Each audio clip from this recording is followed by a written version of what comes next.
Imagínense este escenario, un país con más de 50 años de guerra.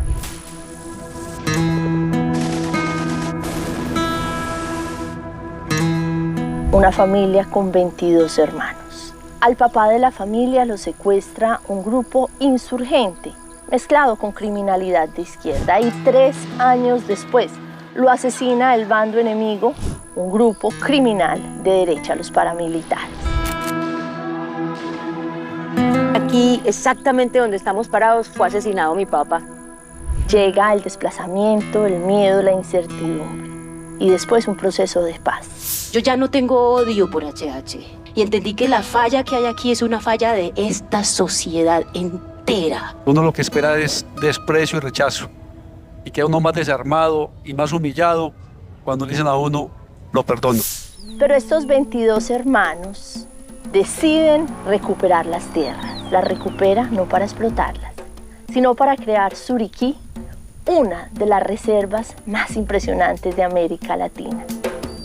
Se puede hacer riqueza, se puede hacer empresa, se puede hacer desarrollo. Protegiendo la vida. Protegiendo la vida. Esta historia de paz y de reconciliación comienza así.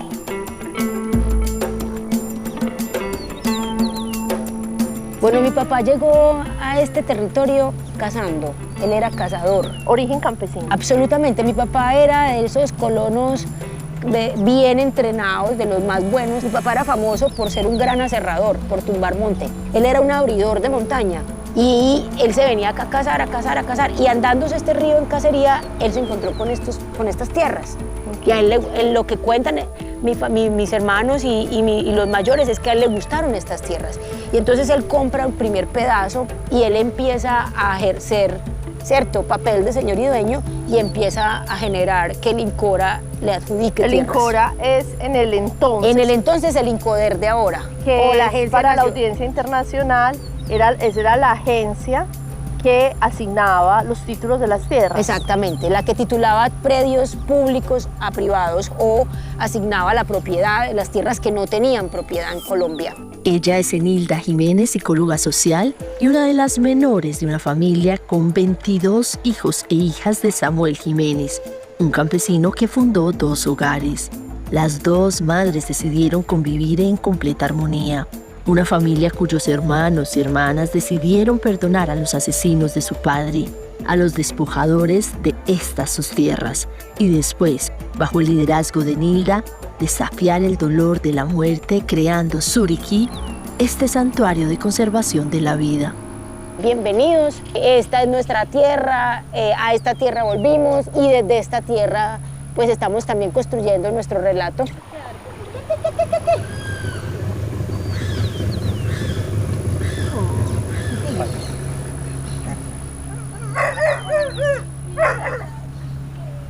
Eni, ya aquí estamos pisando la tierra de Suriquí. Acabamos de bajarnos del bote. ¿Cuántas hectáreas?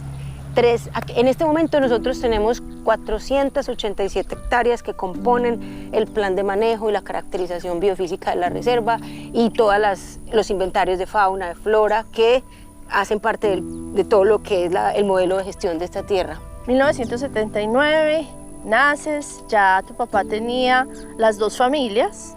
Cuando yo nací, mi papá ya tenía las 2 familias. Claro. Que además siempre las 2 mamás sabían que estaba la otra familia. Así es. Y tu mamá muy práctica dijo, a mí lo que me interesa son mis hijos. Exactamente. Tú naces y junto a tus hermanos empiezan a venir acá. Este era como el lugar de descanso de ustedes. De mucho trabajo, realmente. Yo tendría que decir que el Suriquí siempre fue una gran despensa para mi familia.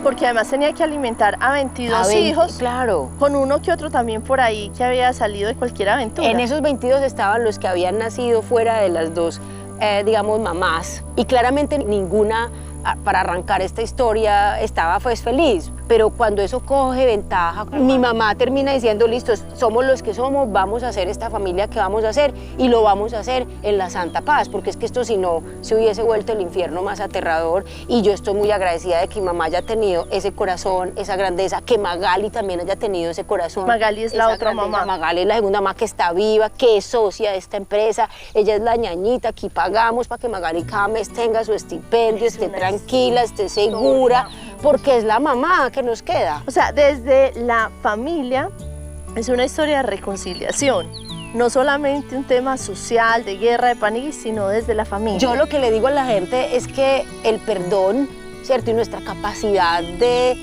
negociar, aprender, lidiar las diferencias y el conflicto es un entrenamiento interior en esta familia. Y que nace en el hogar.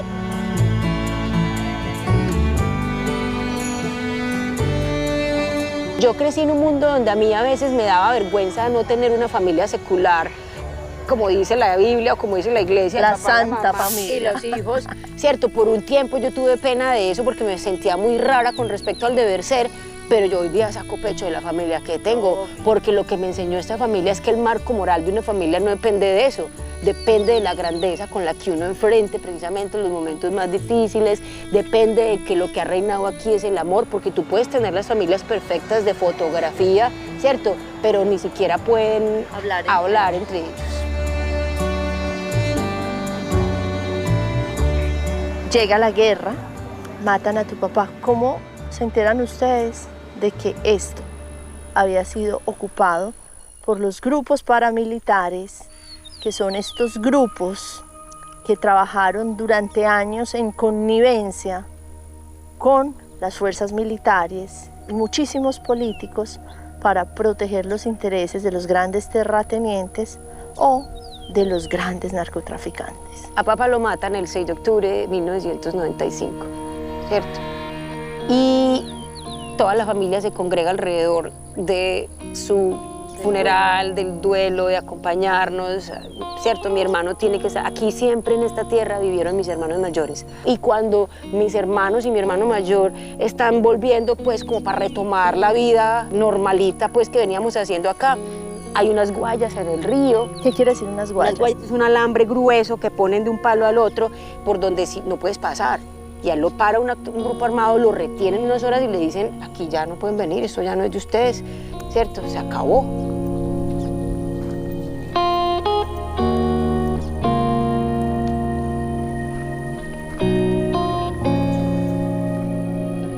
¿Por qué matan a tu papá? Cuando todo este entramado empieza a transformarse en la base estructural de lo que va a ser el paramilitarismo, mi papá no les camina. Y a él le cuesta la vida no volverse para acá. No haber cooperado. No haberles entregado voluntariamente esta tierra, no haberse metido a esa guerra. Mi papá lo que hace es hacerle el quite a esa guerra, y cuando ellos no ven su voluntad de cooperación, lo matan y hacen lo que iban a hacer, porque esto se volvió el refugio de todos ellos.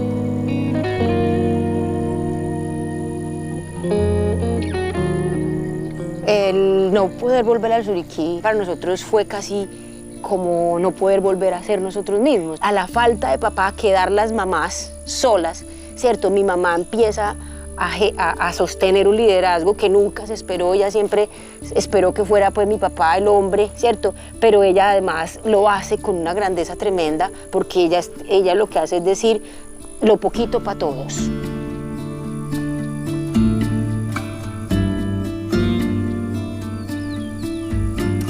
Si estaban los 22 ahí. Para todos había. Fue una gran trabajadora, sembradora. Mi mamá es campesina, indígena. Y es eso, la decisión tan noble de papá de no caminarle a una guerra, la grandeza de mamá de bordar esta familia, no desde el poder de la fuerza, sino desde el poder del amor, lo que hace que ustedes estén aquí hoy. No. Lo que permita que podamos contar esta historia y narrar este territorio desde la belleza, desde el amor, y no desde el dolor y la guerra. Ni el únicamente. rencor ni la ambición de pelearse metros de tierra. Exactamente.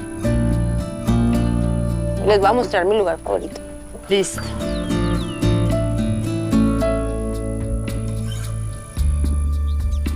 ¿Cuántos años quedan ustedes sin posibilidad de venir acá?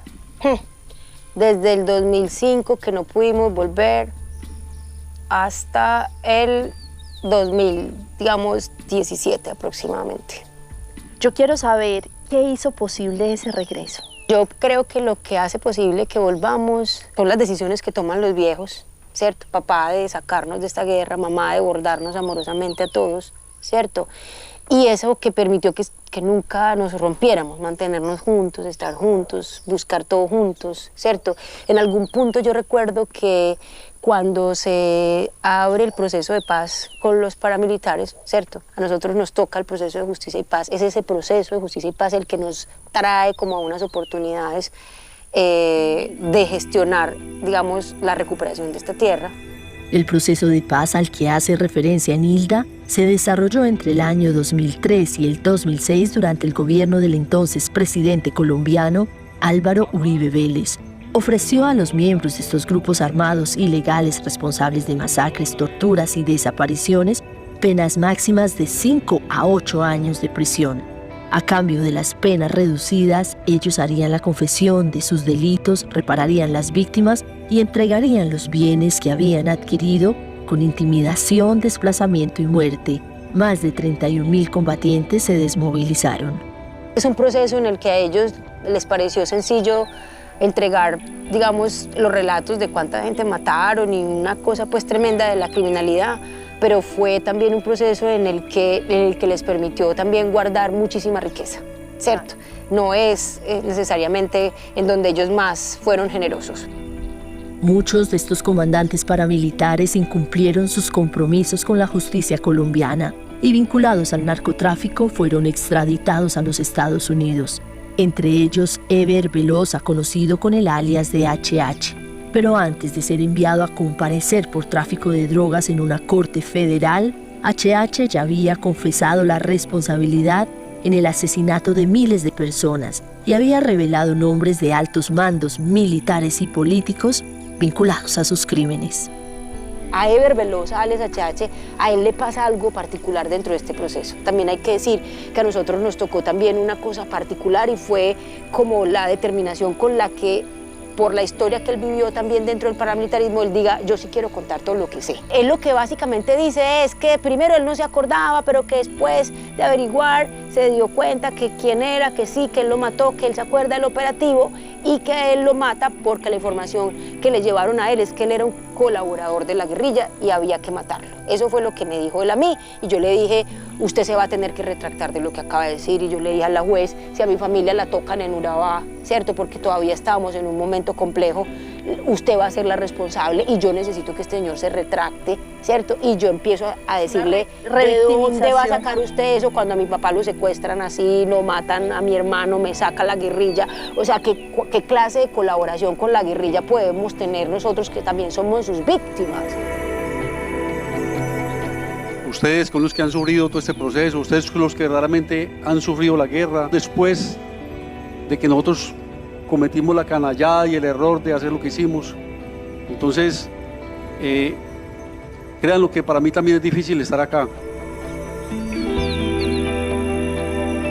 ¿Cuántos muertos tiene Eber Velosa en su espalda? Eber Velosa, de acuerdo a la sentencia, tiene más de 3.000 crímenes, juntando todo lo que él hizo entre el bloque Bananero y el bloque Calima. Asesinatos.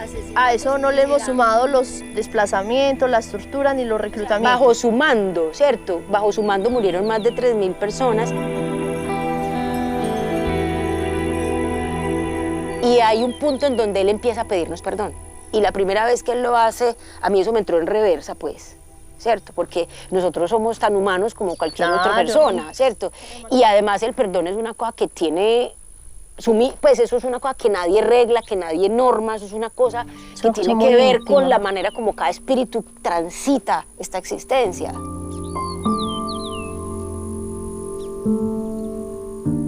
Y entonces, una vez cuando Eber dice que mata a papá, cuando él confiesa que lo mata, yo empiezo a escribir solo como un ejercicio también medio terapéutico sobre mi papá, quién era mi papá, ¿cierto?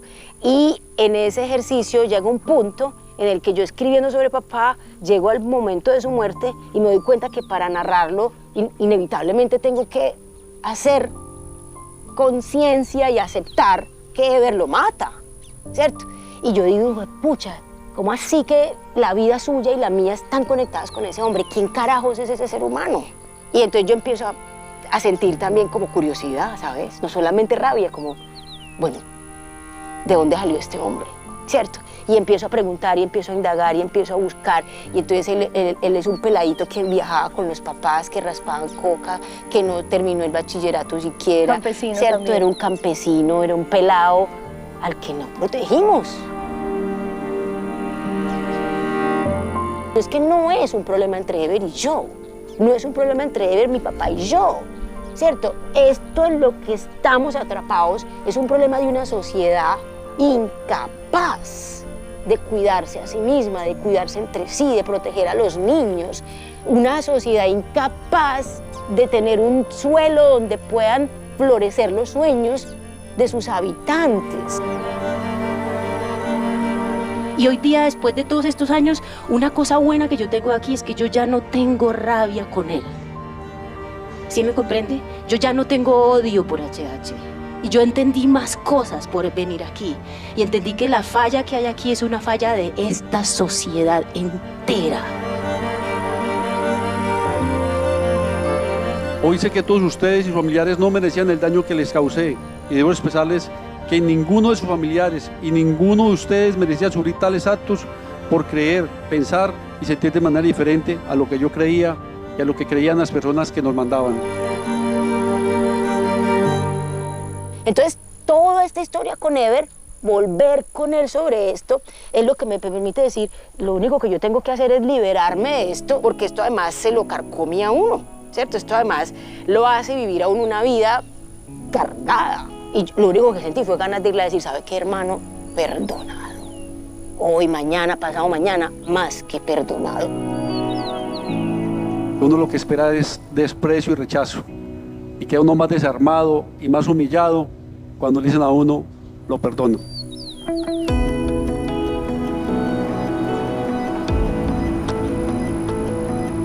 Y yo le digo a la gente, nosotros hicimos un proceso de autorreparación, porque eso es otra cosa que es clave contar acá. Si las víctimas seguimos sentadas esperando a que venga el Estado a repararnos, eso jamás pasará.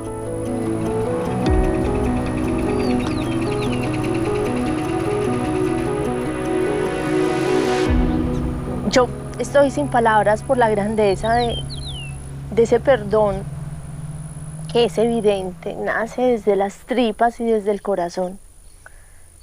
Y llegó ese momento, creo que para poder disimular todos los sentimientos que me generas, te voy a pedir que me muestres cómo entonces surge la idea de esta reserva natural.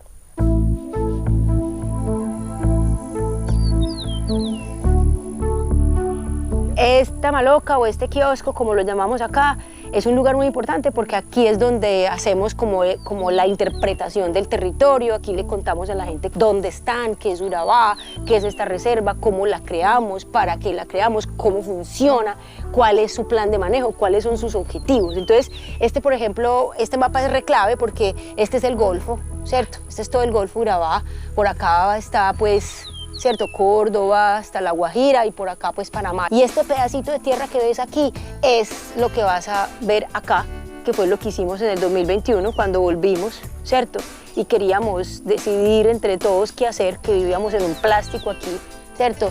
Y tuvimos ese debate sobre hacer ganadería y hacer otra vez agroindustria, que significaba de todas maneras, ¿cierto? Ejercer una violencia, ¿cierto? Contra este lugar y a la vez contra quienes estaban aquí esperándonos, los micos, los jaguares, las aves, ¿cierto? Y toda esa comprensión, porque aquí tuvimos una tensión muy fuerte porque los jaguares empezaron a comerse las vacas, ¿cierto? Porque empezamos a tener esas tensiones que ya sabíamos, pero lo que cambiamos fue la manera de resolverlas, ¿cierto? Cuando en otra época la solución era matar el jaguar, nosotros entendimos que ir a matar el jaguar era ir a hacerle al jaguar lo que nos habían hecho a nosotros. Entonces yo les empecé a proponer que armáramos una reserva.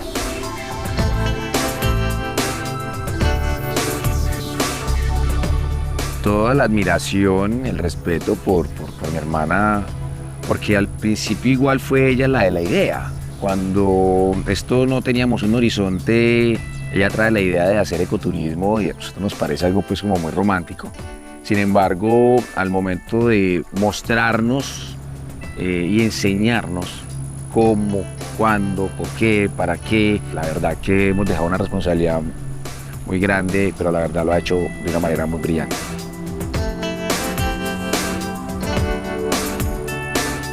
Ella coge el liderazgo porque la vida la preparó para esto. Desde colegio fue muy líder, siempre me empoderaba y yo le agradezco a ella eso porque también a nosotros como familia nos ha cambiado la percepción. Esta fue una familia patriarcal hasta que mi papá estuvo. Y hoy en día es una familia que todo lo manejan las mujeres y bendito sea Dios por eso. Bueno, Suriquí yo creo que yo digo que es la visión que mi papá vio alguna vez que entró por allá.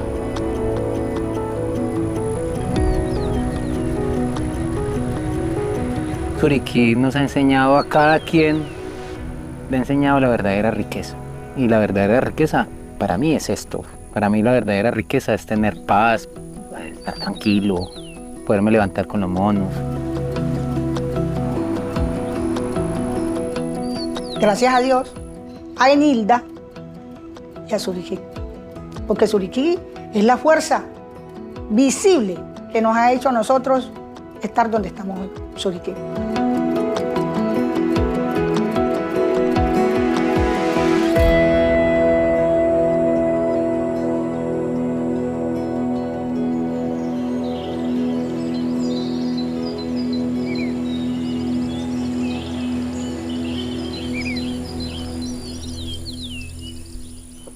Eni, ¿qué lugar el que nos tenías guardado para comenzar este segundo día en Suriquí? ¿Dónde estamos? Bueno, estamos en el bosque inundado. Este es uno de los ecosistemas más especiales y singulares de toda esta reserva. Es un lugar en donde crecen cativos, convitas, paquiras, como los árboles más representativos, y además muestran una resiliencia que no tiene tamaño, o sea, vivir todo el tiempo en el agua.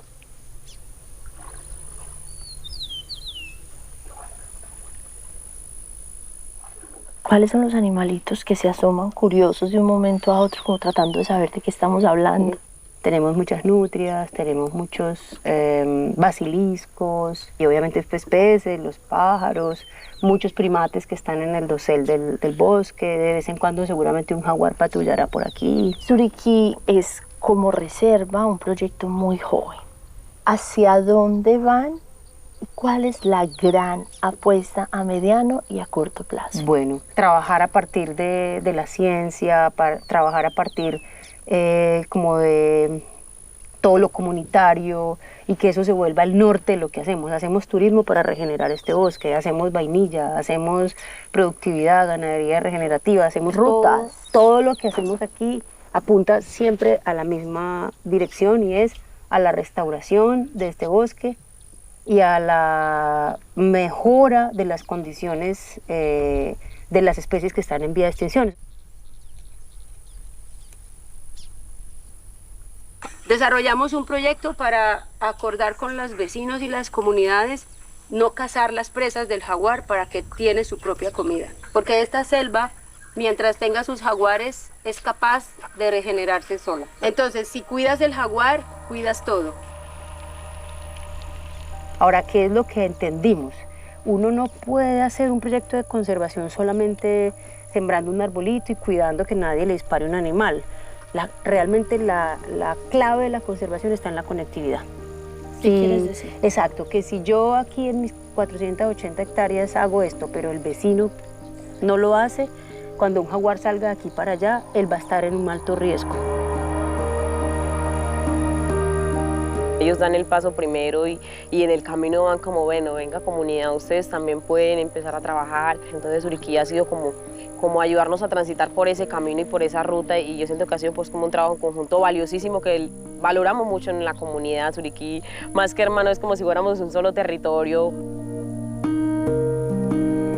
Creo que en la fuerza de este bosque quedó el ADN de la fuerza de tu papá y de tu mamá.